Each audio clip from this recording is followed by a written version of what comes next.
বাইতুল ওয়াহদা, আমি হইলাম কি বাইতুল ওয়াহদা, একাকিত্বের ঘর। আমার ঘরের ভিতরে একজন নির্জন অবস্থায় একাই থাকতে হবে। আর কি ওয়ানা বাইতুত তুরাব, ওয়ানা বাইতুত তুরাব, আমি কোনো খালিসের মাটির দালার বিল্ডিং কিছু না, আমি হইলাম কি মাটির ঘর। ওয়ানা বাইতুদ দুদে, আমি হইলাম পোকামাকড় বিষাক্ত জীবজন্তুর কিসের ঘর।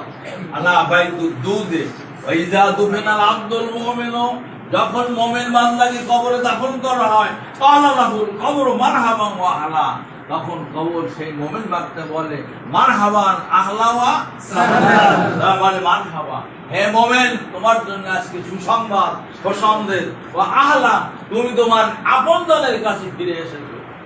আম্মা আমাইন কুনতা, নিশ্চয় তুমি ছিলে হাব্বা মাইয়ামশি আলা যহরি ইলাইয়া, তুমি ছিলে আমার নিকট অধিক প্রিয়, মাইয়ামশি দেখি করে এই হাঁটা চলাফেরা করছে, আলা যহরি আমার পিঠির উপরে ইলাইয়া আমার কাছে অধিক প্রিয়।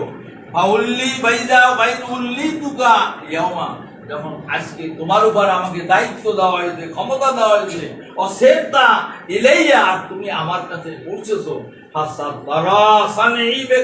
তুমি আমার তোমার সাথে আজকে আমার আচরণ দেখতে পাবে, তুমি দেখতে পাবে, দেখতে পাবে আমার ব্যবহার বেকা তোমার সাথে।